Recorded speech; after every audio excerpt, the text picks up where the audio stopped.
Sejam bem-vindos à nossa manhã de glória. Está um pouquinho quente, mas nosso ar-condicionado está a caminho. Amém? Digam amém.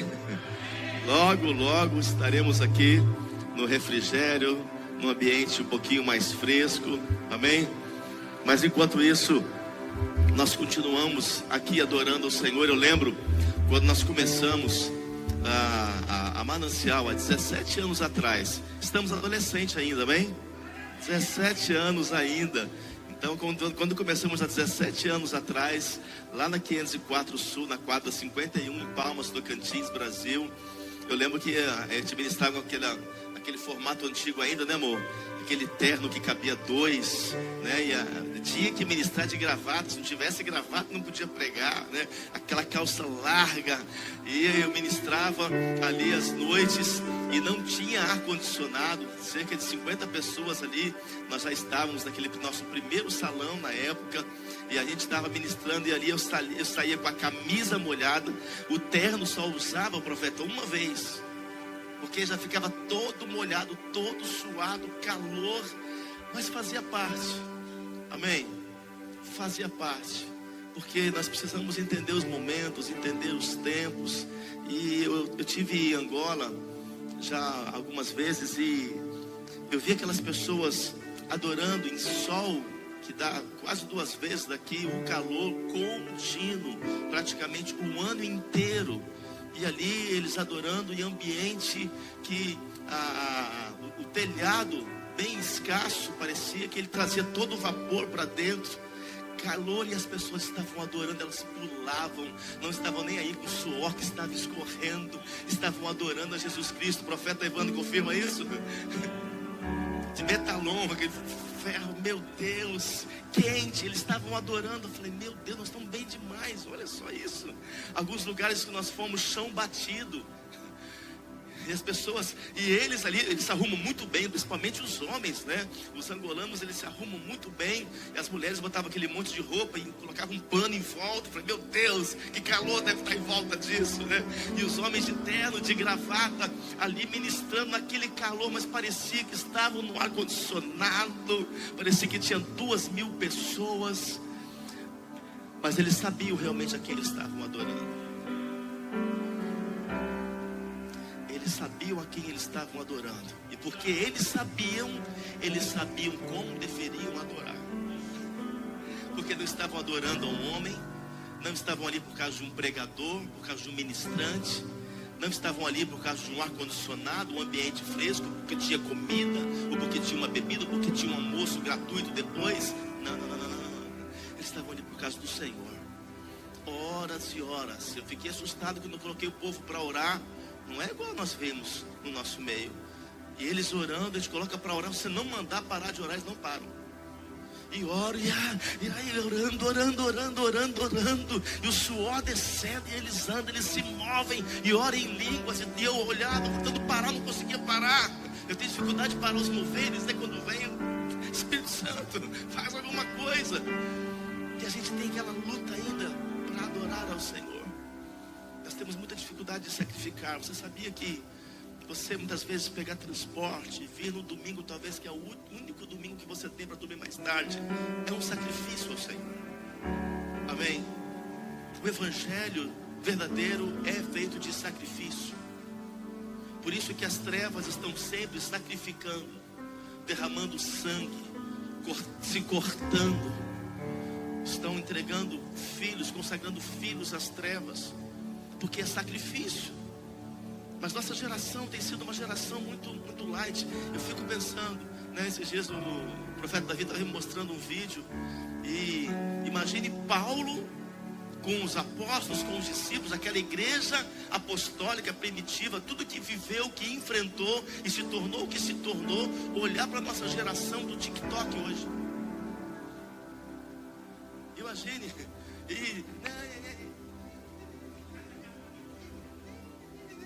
Que vergonha. Eu pedi a Paulo, perdão, eles não sabem o que fazem, aleluia.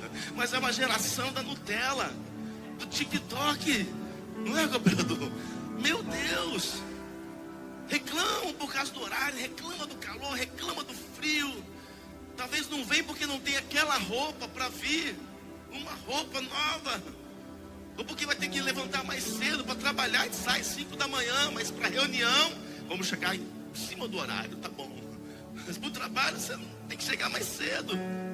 E nós vamos banalizando as coisas de Deus e valorizando as coisas deste mundo. Vamos banalizando as coisas espirituais e valorizando as coisas carnais. Por isso está escrito: atentai às coisas do alto. Porque as coisas terrenas são passageiras, mas as coisas do alto, elas são eternas. Uau! Então, igreja, é tempo de nos atentarmos às coisas eternas. Esse é o tempo do Senhor. Eu quero continuar falando alguma coisa aqui que está em 2 Reis, no capítulo de número 2.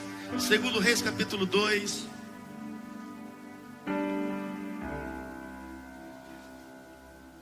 Eu oro sempre por uma igreja que sacrifica, porque uma igreja que sacrifica, ela atrai fogo, ela atrai glória, ela atrai poder.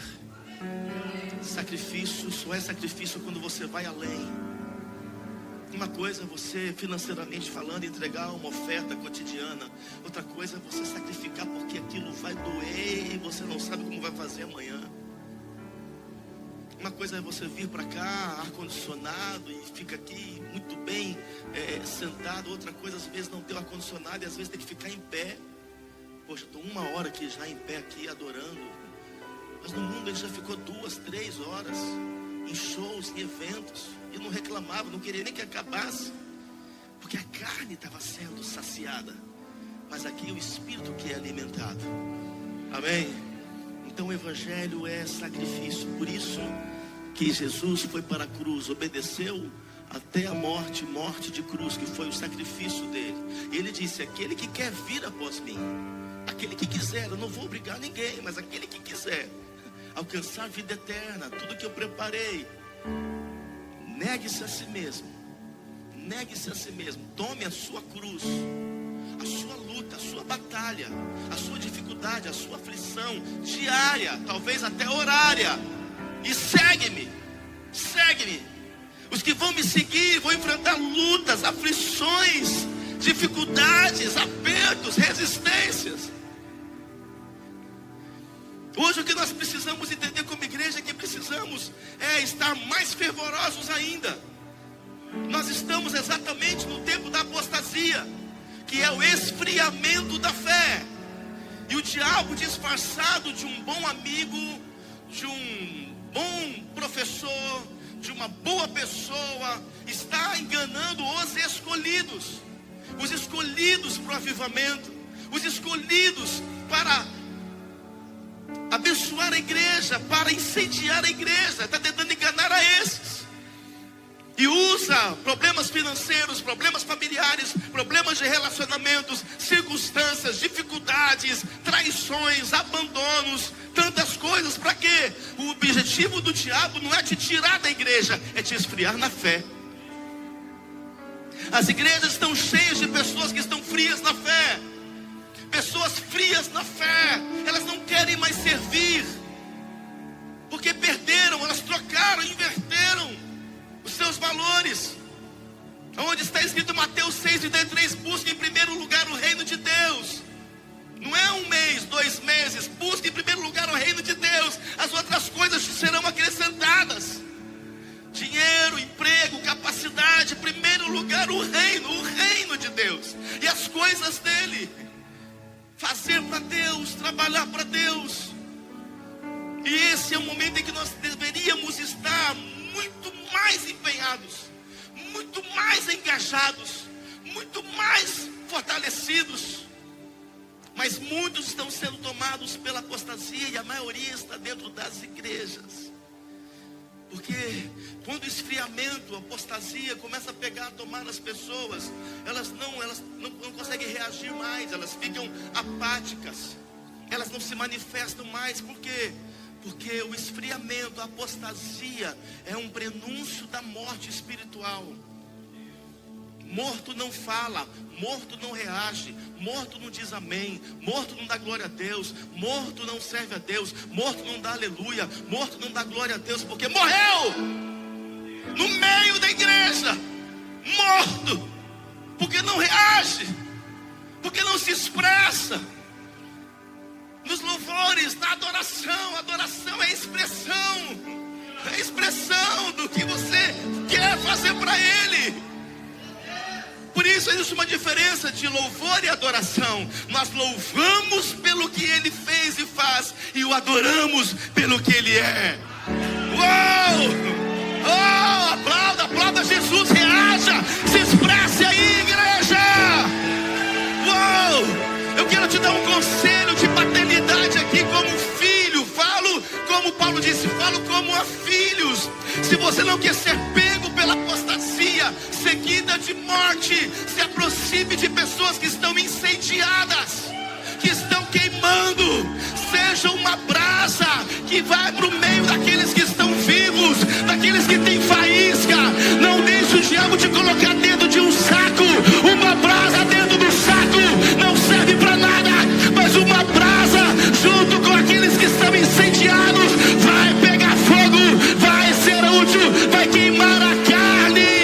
Oh, se você é essa pessoa que está viva e vai mandar embora a apostasia, se expressa aí, reaja aí, em nome de Jesus. Uou! Nós estamos acessando o ano dos 4 ventos. Eu disse há cerca de 5 anos atrás que viria sobre a terra. Quem assistiu essa ministração minha, está gravado lá no YouTube. Viria o primeiro vento, depois de um tempo o segundo vento, e outro tempo o terceiro vento, depois de outro tempo o quarto vento. E o Senhor me disse que viria um tempo em que os 4 ventos iam se ajuntar para alinhar a terra. Estou falando isso para você de primeira mão. Para alinhar a terra. Porque avivamento é alinhamento do Cronos ao Kairos. O tempo do homem ao tempo de Deus. Esses 4 ventos vão alinhar a terra. Por isso que a terra está estremecida como nunca. A terra está em pavor, em pânico, em medo como nunca. Profecias se cumprindo. Porque os 4 ventos estão alinhando a terra. Aquilo que você acha que é destruição para Deus é reconstrução. É Deus começando a fazer tudo novo. Mas para começar a fazer tudo novo, algumas coisas têm que ser arrancadas, outras coisas têm que ser tiradas. Algumas paredes têm que ser removidas, e até alguns fundamentos têm que sair, porque estão comprometidos, estão com rachaduras. Estão vindo os 4 ventos sobre a terra. A terra está em pânico, a terra está em medo, e não adianta fugir. O cálice da ira, eu falo como profeta, o cálice da ira do Senhor está para ser derramado a qualquer minuto. Virá, e não adianta se esconder, não adianta caves, não adianta os bunkers,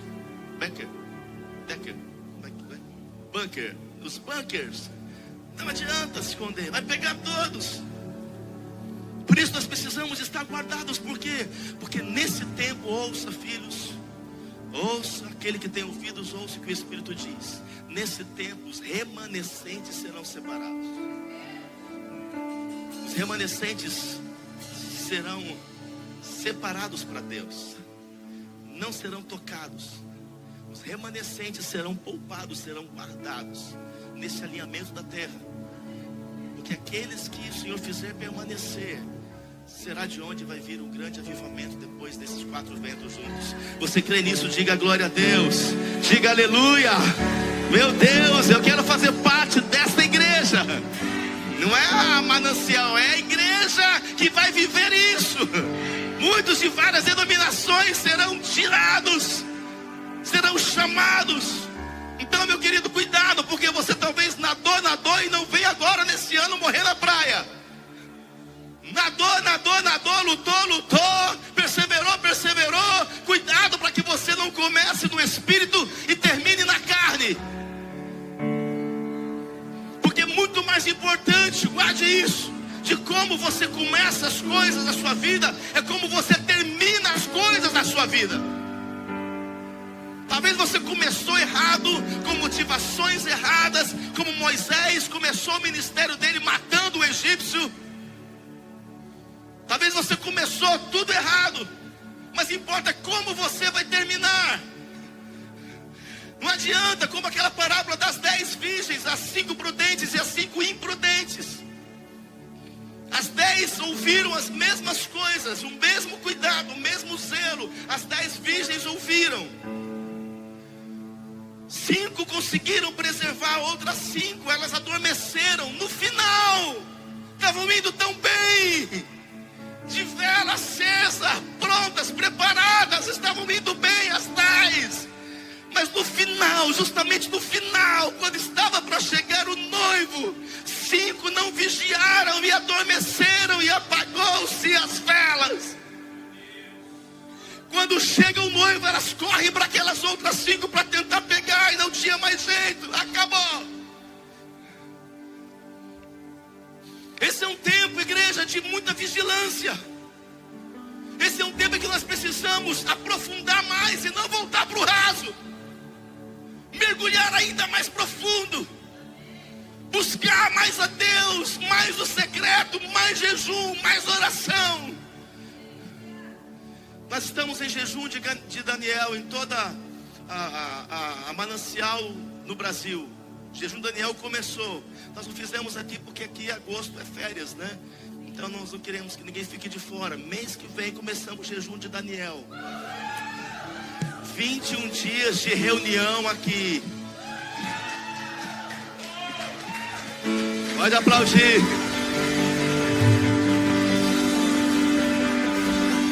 Oh, 21 dias de oração, 21 dias de jejum, 21 dias de palavras proféticas para resistir àquilo que está te resistindo. É tempo de intensidade, é tempo de profundidade, porque é num cenário de apostasia que é um cenário que Deus gosta para provocar um grande avivamento. O cenário da apostasia é o cenário do fogo. É onde a igreja vai se revelar. Quem está entendendo o que eu estou falando? Meu Deus, deixa eu começar aqui a ministrar. 2 Reis capítulo 2. Vamos comigo.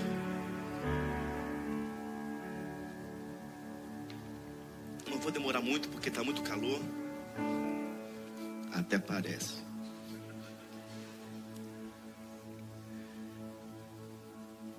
Vão liberar porque tá com calorzinho. Aí sai daqui e vai pra praia pra suar. Suar tá descendo. Queima. Muda a cor. Tô amarelo, quero ficar negão.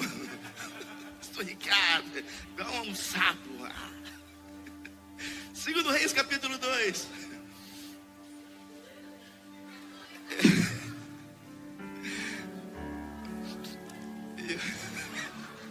Estou rica, queima, vem em mim, sol, aleluia.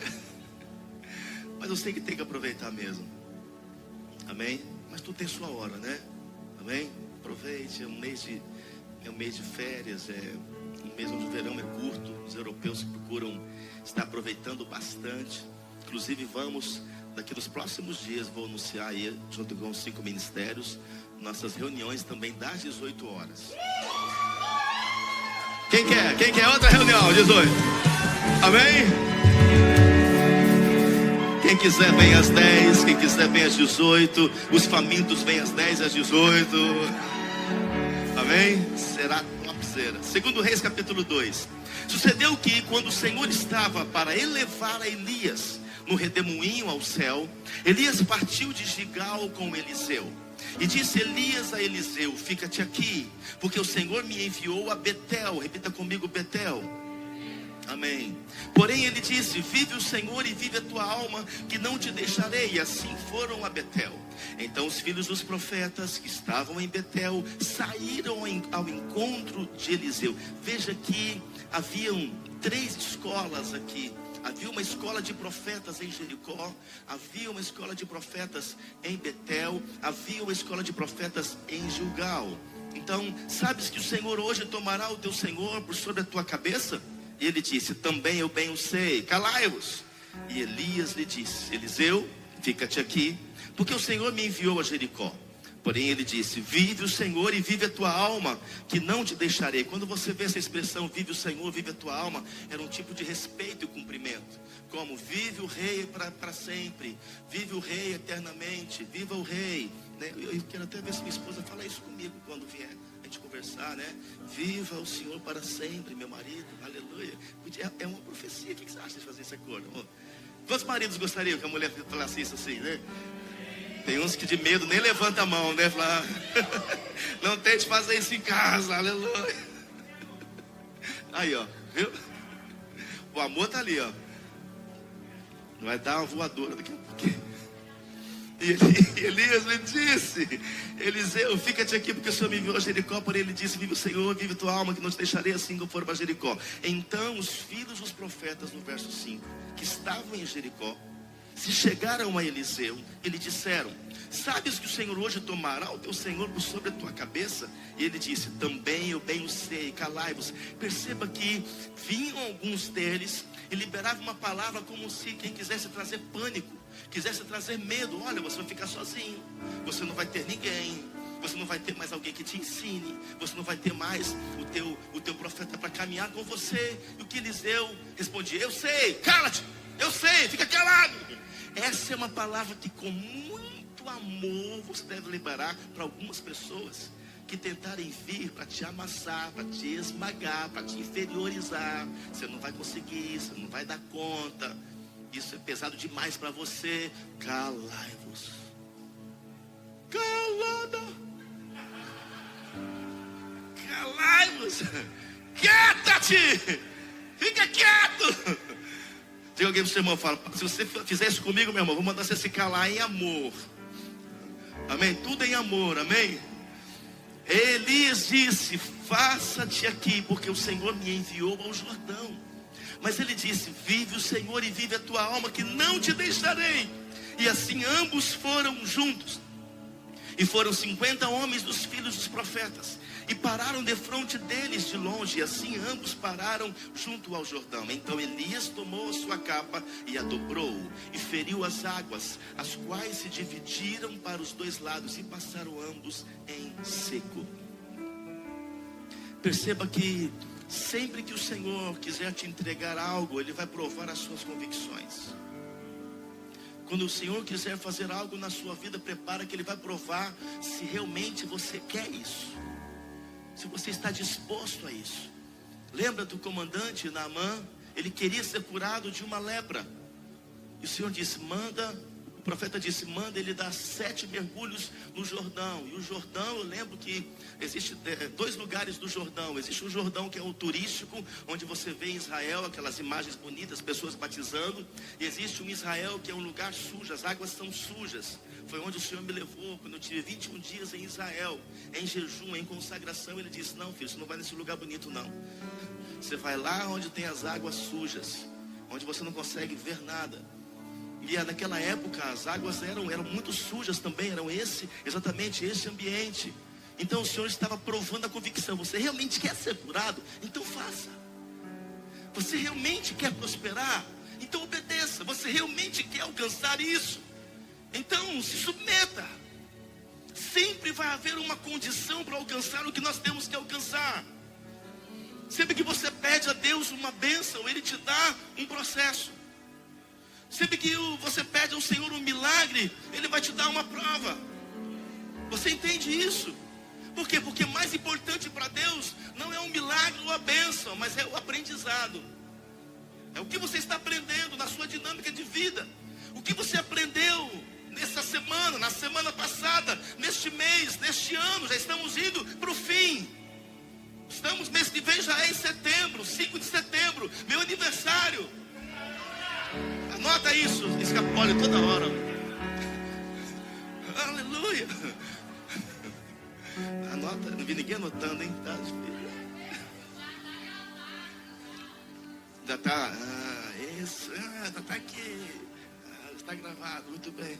Não fez nem um videozinho ainda, 5 de setembro. Então entenda como que nós precisamos entender os processos. Elias estava dizendo: eu vou para lá, fica aqui. Não, viva o Senhor para sempre. Respeitosamente ele diz: eu vou contigo. É como se Elias estivesse resistindo, rejeitando. Mas Eliseu estava mostrando o que realmente ele queria. Porque Elias não tinha filho. E quando Eliseu se colocou como filho, ele teve direito a receber porção dobrada. Porque o filho tinha direito à porção dobrada. Tanto filhos naturais quanto filhos espirituais têm direito à porção dobrada. Ele disse: sou teu filho, então eu quero porção dobrada. Uau, ele sabia o que ele queria. Por isso ele lutou. Ele não permitiu que as circunstâncias, nem a palavra do seu pai espiritual o afastasse dele. Se fosse hoje, na nossa Nutella gospel, você mas falou um negócio comigo é porque já não me quer mais. Eu nem vou mais, porque, nossa, do jeito que falou comigo.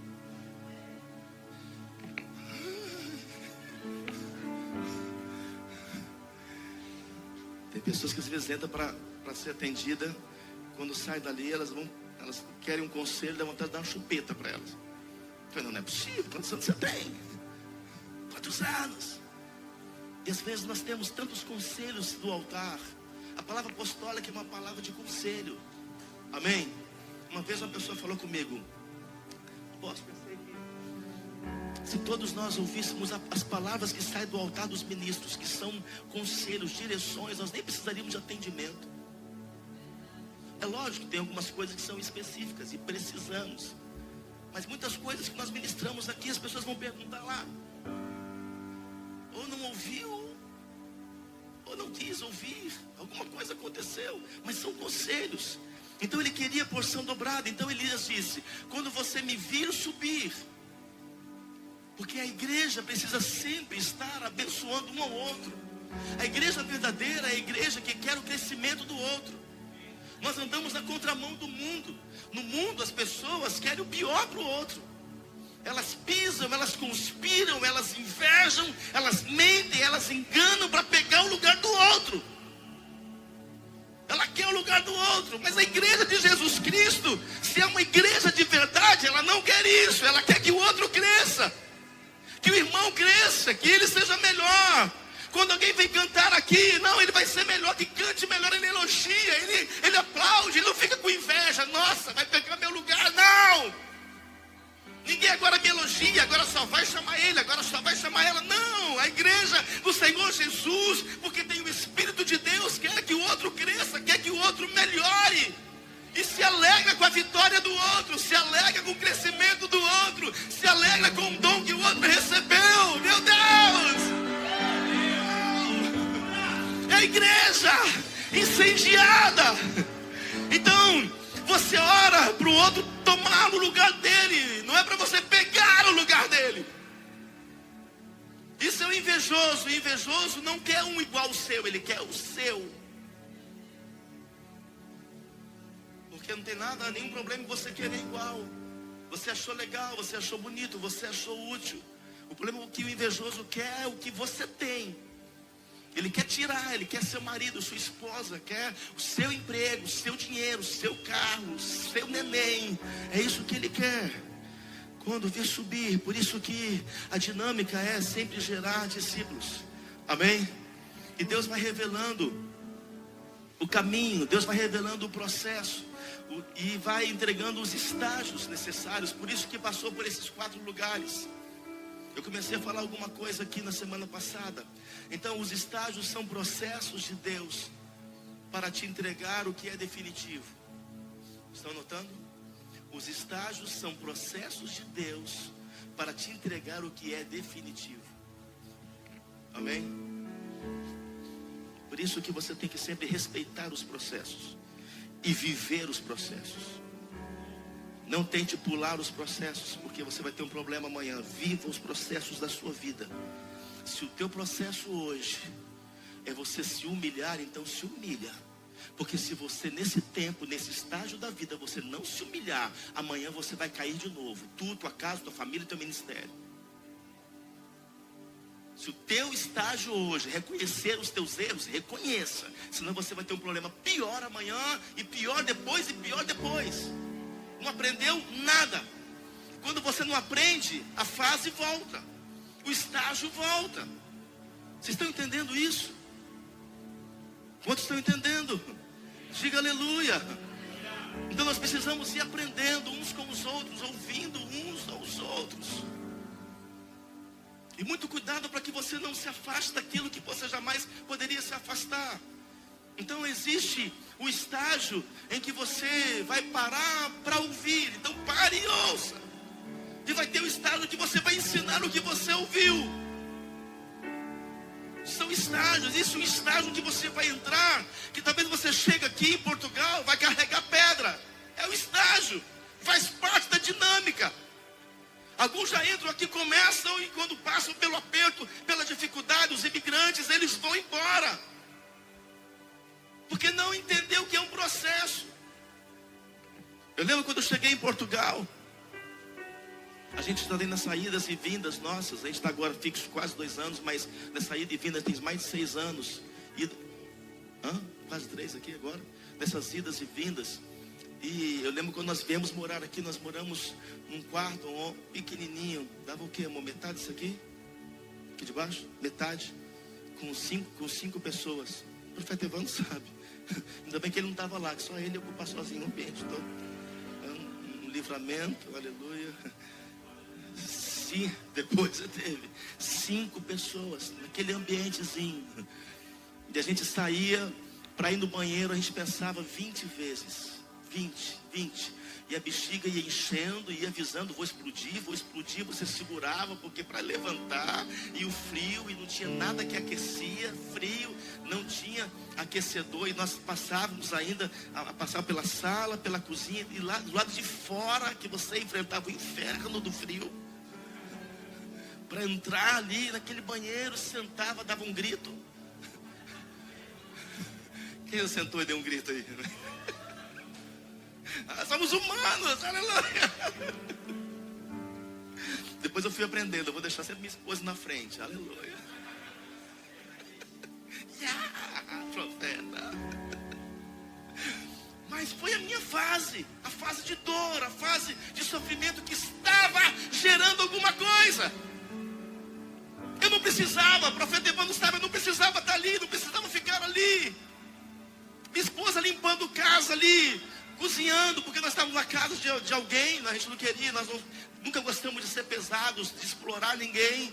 E ela cozinhava, e ia no mercado, comprava as coisas, limpava a casa, cozinhava, e eu orava para a comida dar certo, aleluia. Fazia a minha parte, glória a Deus. Mas eu não precisava daquilo. Eu poderia estar muito bem onde eu estava, lá em Palmas, salão enorme, tudo funcionando. Mas era a minha fase, era o meu estágio, eu tive que enfrentar, foi o meu tempo. Quantos estão entendendo isso? Então nós precisamos entender, discernir os tempos e respeitar os processos, os dias difíceis. O problema é quando você no dia difícil você não aprende. É quando no dia mal você não passa pelo processo, você fica fugindo, e o processo sempre volta, o estágio sempre volta. Estágio é estágio. Eu lembro que eu fiz um estágio, quando eu tinha me formado em contabilidade, eu fiz um estágio na companhia Dorcas do Espírito Santo. É uma companhia marítima. E ali eu fiz o estágio de 1 ano. Acabou o estágio. Depois me profissionalizei, fui para algo fixo. O estágio é para passar, não é para você ficar nele. Mas tem pessoas que ficam no mesmo estágio. Por quê? Não é Deus nem o diabo, é o teu coração. O teu coração que não converteu ainda. Se você muda o teu coração segundo a vontade de Deus, o estágio passa. E aquilo que é definitivo vem. E você alcança. Você entra no teu reobote, o teu lugar, aquilo que Deus, onde Deus determinou você. Então, ainda que você esteja nos primeiros degraus, não tente começar a subir a escada do 5º degrau, que você vai cair, vai se machucar. É no primeiro degrau. Esse é o primeiro degrau da minha vida. Ah, mas fulano de tal já está no 4º degrau. Pare de querer imitar, pare de fazer comparações. Deus te fez diferente, é a sua vida. É a sua vida. É o teu primeiro degrau, então acesse. Ainda que tem muitos que estão correndo. Quem aqui dos homens aqui já foi avançando, sinal com tudo, e saiu com tudo, foi avançando, chegou lá na frente, a pessoa que você deixou para trás lá, está encostando, do seu lado. Dá uma ira gospel, não dá? Não é possível, gente, não é possível. Então entenda que o primeiro estágio que Elias ensinando e deixando uma geração pronta, eles vão para Gilgal. Deixa eu tentar acelerar aqui, que é muito difícil. Josué 5, verso 2.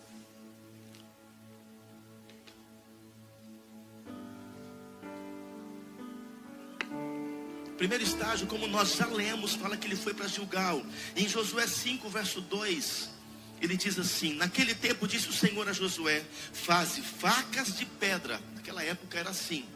E torna a circuncidar segunda vez aos filhos de Israel. Entenda que Gilgal é o lugar da circuncisão. É o lugar onde deveriam ser marcados. Então Josué fez para si, porque ele é obediente, aprendeu com seu pai apóstolo Moisés, fez para si facas de pedra e circuncidou os filhos de Israel no monte dos prepúcios. E foi esta causa porque Josué os circuncidou. Olha isso. Todo o povo que tinha saído do Egito, todos os homens de guerra, já haviam morrido no deserto pelo caminho, depois que saíram do Egito. Olha isso, todos os homens de guerra que saíram do Egito morreram no meio do caminho. Porque todos os do povo que saíram estavam circuncidados, mas a nenhum dos que nasceram no deserto pelo caminho, depois de terem saído do Egito, haviam sido circuncidados. Preste atenção, querido. Porque 40 anos andaram os filhos de Israel pelo deserto, até se acabar toda a nação. Ouça isso. Os homens de guerra que saíram do Egito e não obedeceram à voz do Senhor, aos quais o Senhor tinha jurado que lhes não havia de deixar ver a terra que o Senhor jurara a seus pais dar-nos, terra que mana leite e mel. Porém em seu lugar pôs a seus filhos. A estes Josué circuncidou, porquanto estavam incircuncisos, porque os não circuncidaram no caminho. E aconteceu que, acabando de circuncidar a toda a nação, ficaram no seu lugar, no arraial, até que sararam. Por isso que Davi, o rei Davi, quando vai lutar com Golias, todo o povo, o exército de Israel, enxergou um gigante. Davi enxergou um incircunciso. Ele disse: quem é esse incircunciso para afrontar o Deus vivo? Porque o incircunciso significa que ele não tem aliança com Deus. Ele não foi marcado, ele não foi cortado no seu prepúcio. Eu tenho uma aliança com Deus. E é isso que importa. Pode ter 3 metros, 6 metros, não importa, eu tenho uma aliança com Deus. Uau, uau, uau. E agora uma geração inteira que sai do Egito e passa pelo deserto, porque foram nascendo os filhos, amor, mas eles não foram circuncidados, cortados do prepúcio. Então Josué diz: pega as pedras, afia as pedras, faça delas facas e corta, faz uma circuncisão, porque muitos morreram, porque muitos pereceram. Faz uma circuncisão no órgão masculino do prepúcio dos homens, para que eles possam ser pessoas de aliança. Naquela época a aliança era física, hoje a aliança é no nosso coração.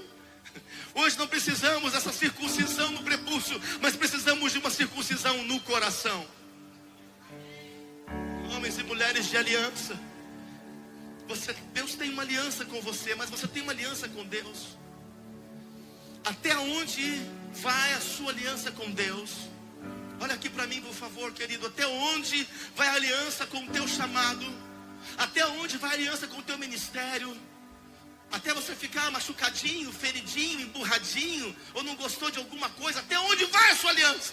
Porque Deus não gosta diariamente de muitas coisas que fazemos ou deixamos de fazer, mas a aliança dele permanece conosco.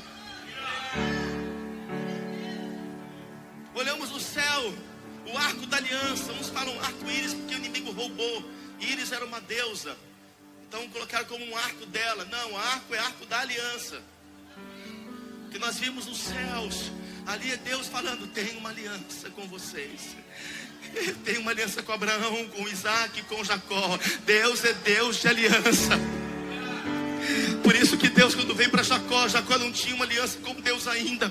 E Jacó então, ele encosta a sua cabeça numa pedra. E ali ele tem uma visão de anjos subindo, anjos descendo, porque ele não tinha uma aliança com Deus. Deus tinha uma aliança com Jacó, porque era filho de Israel. Mas faltava agora Jacó fazer uma aliança. Então ele tem essa visão, que ele viu, ele diz: eu serei teu servo, serei teu filho. Tudo que o Senhor me entregar, eu vou devolver o dízimo. Eu serei fiel a ti. Ele faz uma aliança. E essa aliança mudou a história de Jacó. Mudou o destino de Jacó. Deus está à procura de homens e mulheres de aliança inquebrável. Homens e mulheres circuncidados, marcados. Homens e mulheres de aliança vão chegar ao destino. Homens e mulheres de aliança vão chegar e vão cumprir com o propósito. Homens e mulheres de aliança vão chegar onde tem que chegar. Deus está levantando uma igreja de aliança. Oh, na alegria, na tristeza, com dinheiro, sem dinheiro, na perseguição, na bonança.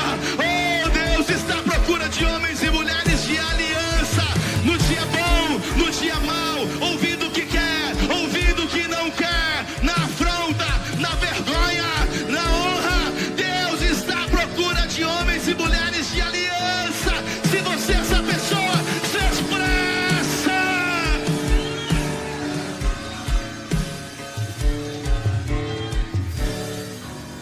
Uou! Sabe por que eu estou aqui, queridos? Porque eu tenho uma aliança com Deus. E sabe por que eu enfrento o que enfrento? Porque eu tenho uma aliança com Deus. E a minha aliança com Deus não é um anel, mas é uma algema. Paulo disse: eu estou algemado com Jesus Cristo. Algemado. Onde ele vai eu vou, o que ele faz eu faço. A tua aliança. Por isso que o Senhor vai marcando você por meio da palavra, por meio da adoração, por meio de moveres. Ele vai marcando você. Por quê? Porque Ele quer que você renove a aliança. O que é a ceia do Senhor? Renovação de aliança, mas ficou muito banalizado. Parece que estamos comendo um pão em casa com manteiga e bebendo um pouquinho de suco. Não entendemos que estamos renovando a nossa aliança com o sangue. Com o sangue. Nós estamos dizendo: estou pronto para derramar o meu sangue, para ser perseguido, para enfrentar o que tem que enfrentar. Ah, mas falaram isso de mim. Não importa a tua reputação. Não coloque a tua reputação, que significa o que falam, o que pensam de você, acima da tua aliança com Deus. Bem-aventurados que forem perseguidos por causa do Senhor, por causa do Evangelho, porque estão na igreja, porque estão implantando uma visão, porque estão buscando, porque estão servindo. Bem-aventurados são esses. Serão caluniados, serão perseguidos, porque muitos abandonam, muitos fogem, muitos deixam o chamado, muitos vão se afastando, porque se perderam na aliança. Agora ouça, você que está me assistindo. Um dia a conta chega. Um dia a conta chega. O inimigo vai maquiando, tá vendo? Olha, é isso. Você deixou de ir, deixou de fazer. Você agora está cuidando mais das suas coisas. Olha como tudo fluindo, dando certo. Essa escola que vocês estão estudando, eu já fiz doutorado. Embora tenha muita coisa para aprender ainda. Cuidado com a aparência. E depois eles ficaram ali, no verso 8, acabando de circuncidar toda a nação, ficaram no seu lugar no arraial, amor, até que sararam. É tirar a infecção, é tirar a contaminação. A contaminação, ela vem antes do pecado. Antes das pessoas pecarem, elas são contaminadas. A contaminação abre porta para o pecado abre porta para a morte. Porque está escrito em Romanos que o salário, o resultado, a consequência do pecado é a morte. E nem sempre é física. O diabo vem e vai matando as tuas emoções, teus sentimentos, vai apagando o teu espírito, como está em 2 Tessalonicenses 5:17. Ele vai matando sua vida financeira, ele vai matando os seus sonhos. Por isso que você precisa procurar, não são muitos ainda, mas você precisa procurar pessoas incendiadas para caminhar com elas. Nós estamos num tempo de muita contaminação. Muita contaminação. No meio de conversinha, de fofoquinha, de um falando mal do outro, a conta vai chegar na tua casa, na tua família. Se você não disser para eles, calai-vos! Para, não fala comigo, não faça isso, não quero ouvir isso. Se estiver na minha casa para falar isso, sai, não quero contaminação para os meus filhos. Perdê-los amanhã. Calai-vos, calai-vos. Contaminação 0. Edificação 100. 100% edificação. Porque a mídia está contaminada, a política está contaminada, a educação está contaminada, os entretenimentos estão contaminados, as Olimpíadas estão contaminadas, está cheio de contaminação. E pessoas que vão se afastando do ambiente, do lugar que cura, que transforma, que liberta. Elas são um instrumento de contaminação para os que estão lá dentro, incendiados ainda. Por isso tem que tirar a infecção. O Senhor deu um comando. Vocês vão ficar aí, a nação toda, como se fosse todos aqui, lógico. É uma quantidade, não compara a nação que estava. Vocês vão ficar aí, até cicatrizar. Depois que fica tudo resolvido, depois que tirar a infecção, depois que tirar a contaminação, nós vamos continuar para alcançar Canaã. É a aliança, é a tua aliança que te leva para o teu Canaã. É a tua aliança. Meu Deus, eu conheço homens e mulheres de aliança que não mudam o seu interior pelo que fizeram, pelo que falaram, pelo governo, pela má notícia. Não. Eles têm aliança. Eles vão até o fim. Ainda há homens, profetiza, ainda há homens de Deus, mulheres de Deus nessa geração que estão sendo como Daniel, incontamináveis, no meio de uma geração contaminada. Esse é o desafio. Por isso, Romanos 12, transformai-vos o vosso entendimento pela renovação. Então é você largar as coisas do mundo, é você viver uma renúncia da carne, é vencer a rebeldia, é vencer a insubmissão, é vencer a desobediência, é vencer a acomodação, é vencer a paralisia. É isso. Por isso que Paulo circuncidou a Timóteo. E ele não estava com 8 dias, Timóteo. Ele precisava de uma marca. Timóteo não tinha uma referência. Timóteo foi criado com a sua mãe, Lóide, com a sua avó. Não teve uma referência de paternidade. E cresceu, por isso que ele era meio inconstante, meio duvidoso. Ela tinha os seus medos, suas inseguranças. Faltou uma figura paterna e Paulo entra como pai espiritual dele e disse, eu tenho que circuncidar você. Mas na minha idade, sim. Tem coragem de deixar? Se temos uma aliança, eu tenho. Aleluia. Era aliança. Tão importante que era isso. Hoje a nossa aliança é aqui, ó. Aqui dentro.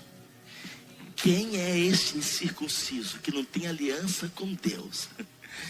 Eu tenho aliança com Deus, Davi disse.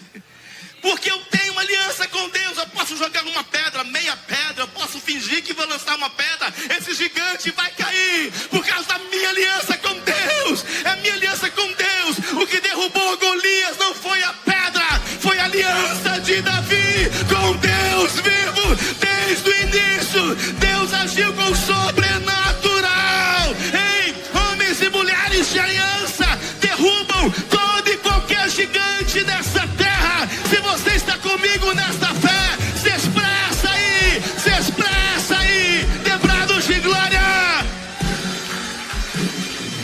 Meu Deus, meu Deus, meu Deus. E é isso, aí acaba o tempo do deserto. O que finda o tempo do deserto é a sua aliança em Gilgal. Meu Deus, é a sua aliança. Porque no deserto, se você tem aliança, olha aqui para mim, você não vai murmurar.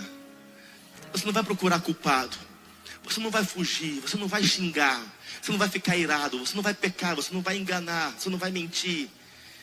Você está despido, sem maquiagem, sem cabelinho preso, sem roupinha bonitinha, está no deserto, exposto. E você vai mostrar realmente a quem você tem uma aliança. Como no episódio de Jó e a sua esposa.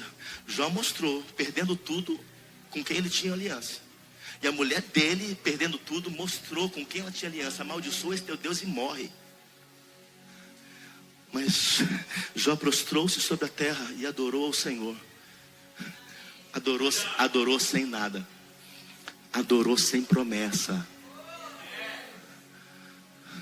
Adorou sem uma pequena nuvem nos céus. Adorou sem uma revelação profética. Adorou sem ajuda, sozinho, doente, enfermo, sem nada.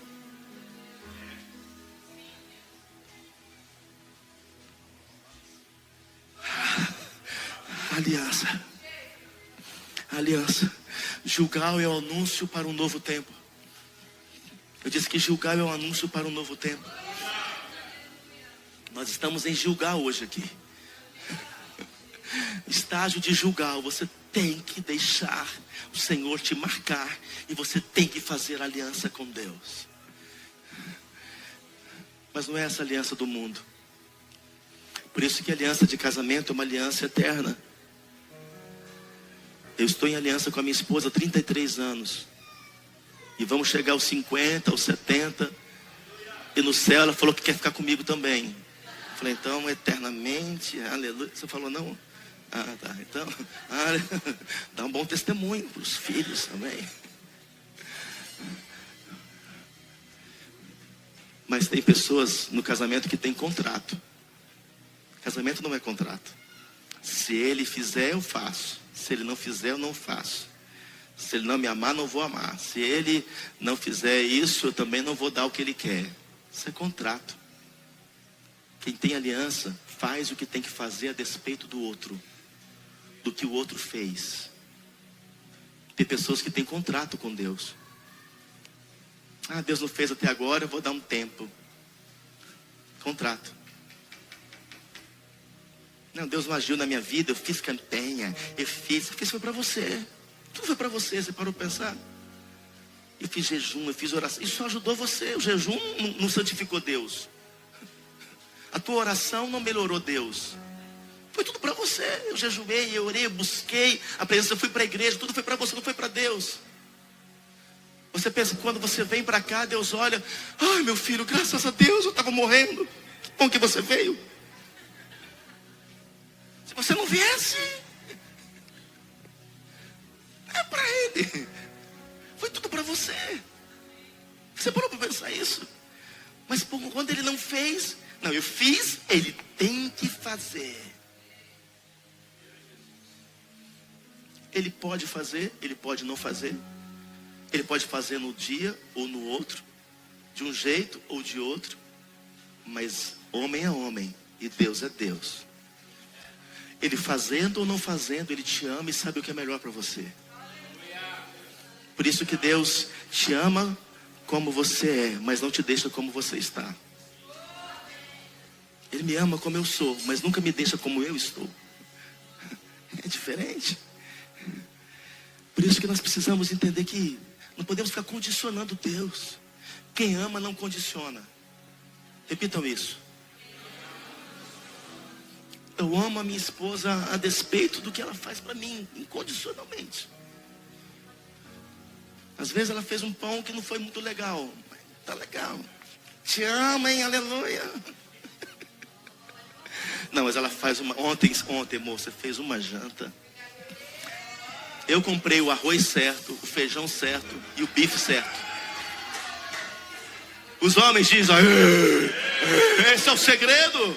Não, compra errado para ver. Compra arroz de quinta. Compra carne de sexta. Mas ontem a janta estava maravilhosa. Aleluia.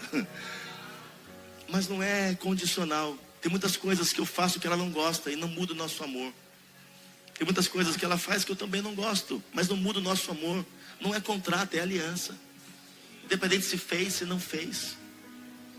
Não permita que as circunstâncias, que as pessoas sabotem a tua aliança, façam você quebrar a sua aliança.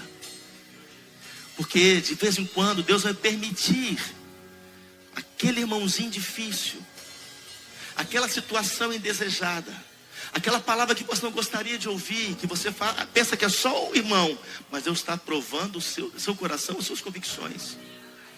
Deus falou com Elias: resiste, Eliseu.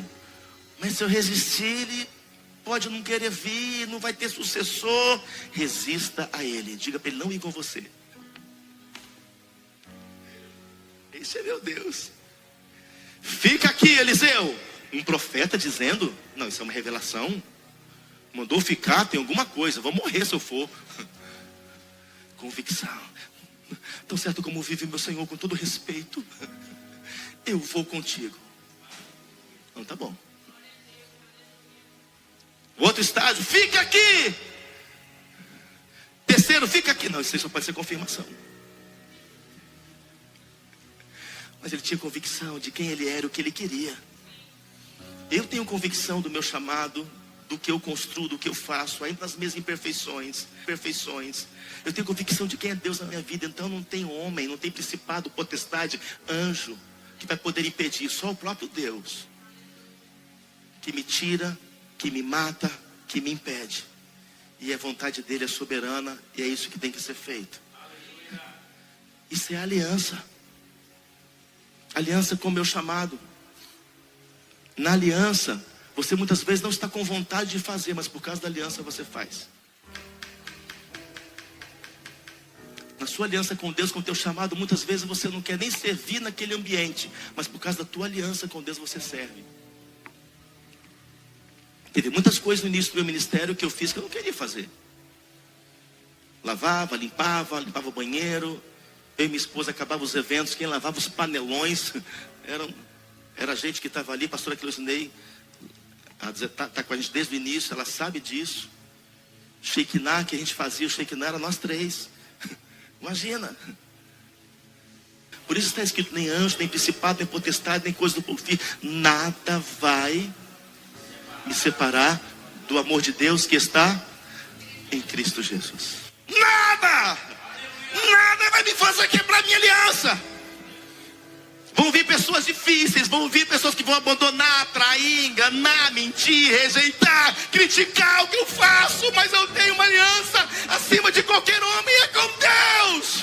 Com Deus, primeiro Deus. Uou! Aliança.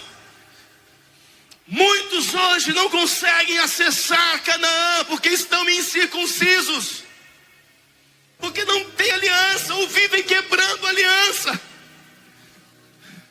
Eu creio que nós poderíamos, talvez, amor, todo domingo ceiar, só para renovar a aliança. De vez em quando eu faço isso.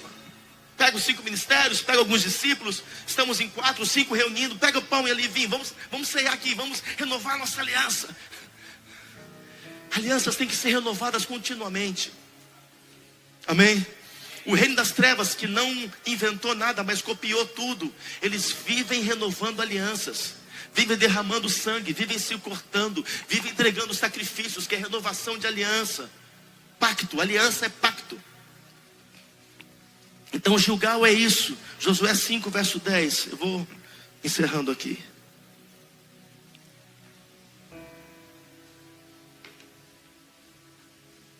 Gilgal é o lugar para você ser marcado, para você ser circuncidado, para você fazer aliança. Mas também é um lugar para unção para um novo tempo. Só um entendeu? É unção para um novo tempo. Eu senti ontem, enquanto eu estava meditando, e hoje eu senti essa confirmação. É uma unção para um novo tempo. Depois de tempestades vem a bonança. Depois da chuva vem o sol. Depois da luta vem a vitória. Quantos estão entendendo o que eu estou falando?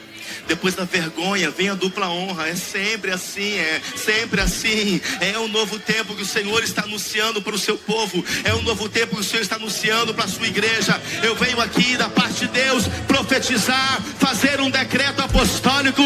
Igreja apostólica, igreja do Senhor, igreja, nação manancial, é chegado sobre vós um novo tempo, um novo tempo, um novo tempo, o tempo de Deus, o Kairos de Deus, vem vos marcar, vem vos ativar, vem vos prosperar, vem abrir portas, vem abrir caminhos. É chegado um novo tempo na sua vida, na sua casa, na sua família, no seu ministério. É chegado um novo tempo nos negócios. É chegado um novo tempo para os seus sonhos. É chegado um novo tempo na sua vida. Se você crê,